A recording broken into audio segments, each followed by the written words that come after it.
Not many things are more irritating to a human than a barking dog. Our reactions, though, are based on a lack of knowledge as to why dogs bark. Barking, along with the use of body language, are important means of canine communication. It's just something dogs do. Dogs are social animals, just like humans are, and communication is necessary for social animals to live together with minimal conflict and maximum understanding. It's important for us to attempt to learn what our dogs are trying to communicate to us. If we can figure this out, then we can choose the proper reaction to their barking.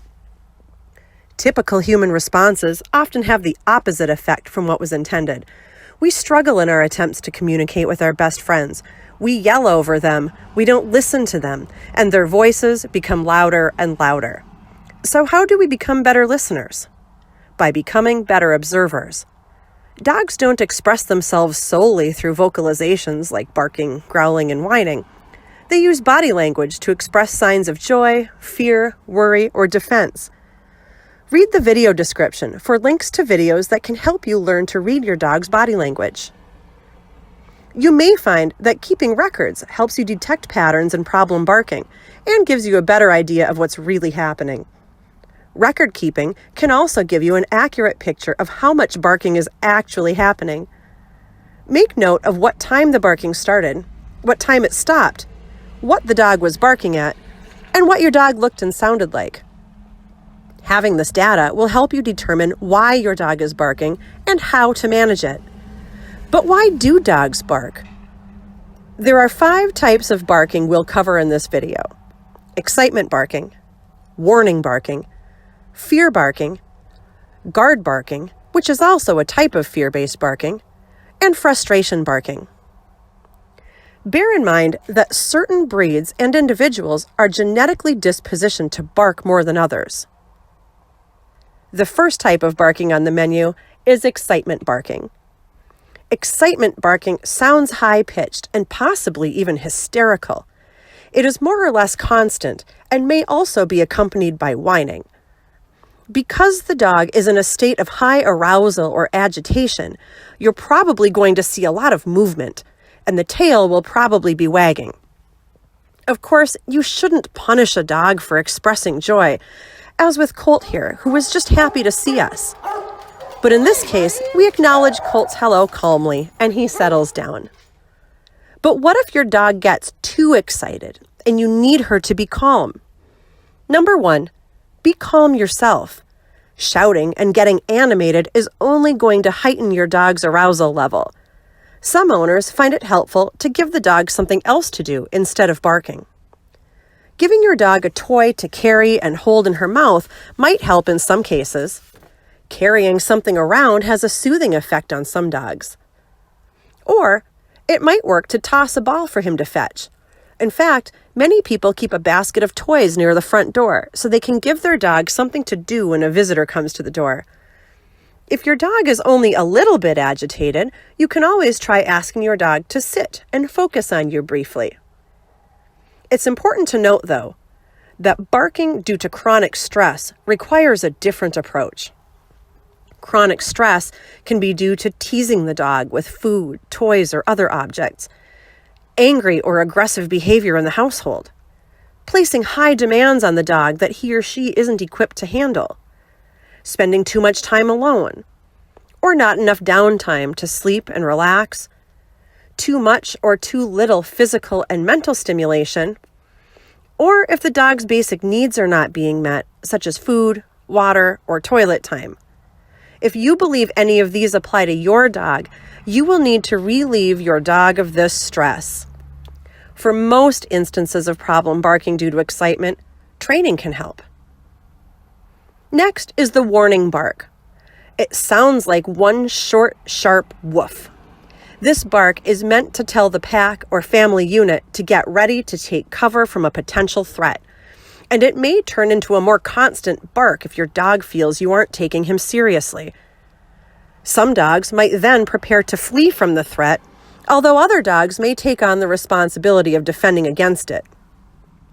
When your dog gives a warning bark, let him know that you got the message and you'll handle things from here. Here's how. Calmly get up and stand between your dog and the perceived threat. Say nothing. Keep your back turned to your dog.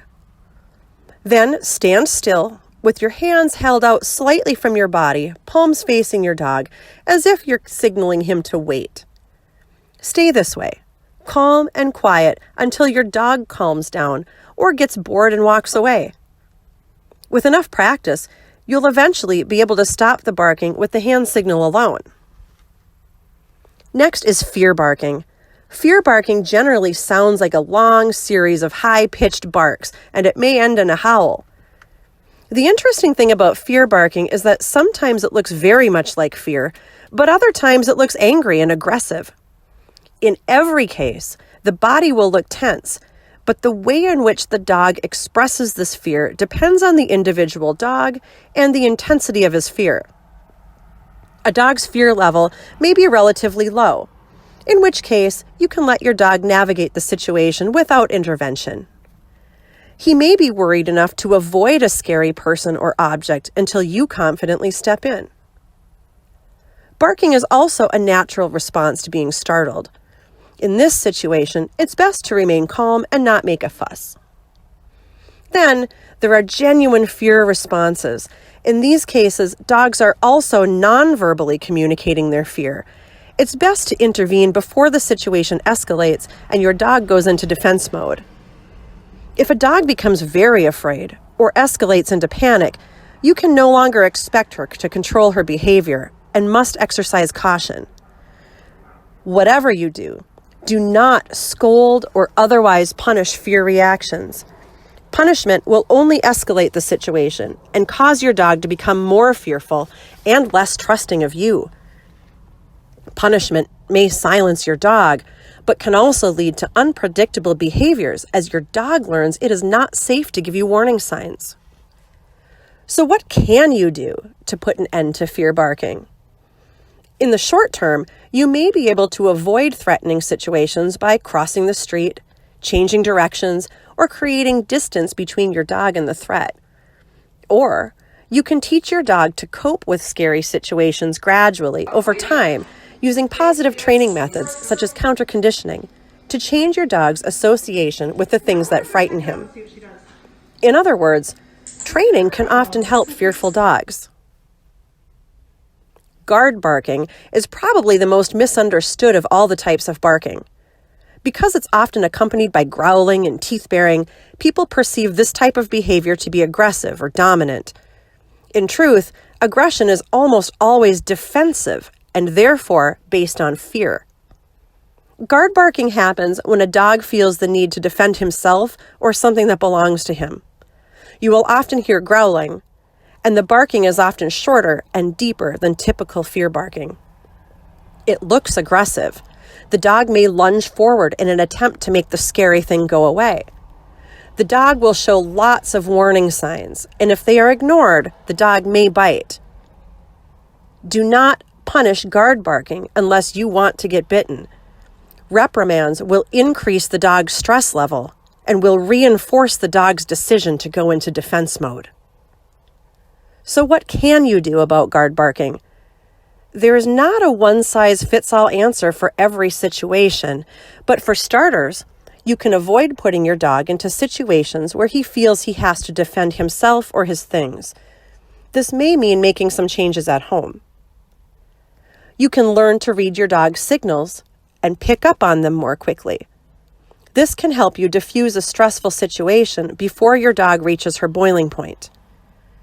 You will also want to learn how to responsibly take charge of situations before things get out of hand. This might mean placing yourself between your dog and the scary thing, or removing your dog from the situation completely. Training can help. Consult a professional trainer if your dog is showing guarding behavior. And finally, possibly the most heartbreaking kind of barking to listen to is frustration barking. It sounds like endless, repetitive, static barking, the same tone over and over and over again, perhaps punctuated with a howl, and then repeated. The frustrated barker may also engage in other repetitive behaviors such as pacing, circling, or tail chasing. Repetitive behaviors have a soothing physiological effect on a frustrated dog, and so the act of barking itself is rewarding. These dogs need help, not punishment. Punishment is a cruel response to this situation. It is up to you to problem solve. Figure out why your dog is frustrated and what you can do about it. In some instances, training can help. A dog who is bored or isn't getting the mental stimulation she needs can absolutely benefit from a little training. When dealing with problem barking, keep these things in mind. First, barking can be self-rewarding, so ignoring the behavior doesn't always work. Secondly, while distraction is a common technique to deal with barking, be careful that you aren't accidentally rewarding the barking with squeaky toys and treats. Finally, remember that some dogs are bred to bark. If you find barking hard to tolerate, do your research when choosing a breed of dog to bring home. Barking is a form of expression. In order to reduce barking, we first need to understand why the dog is barking. Punishment is really never the answer.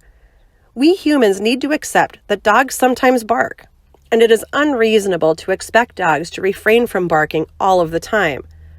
However, there are things we can do to reduce problem barking while assuring our dogs that their voices are heard.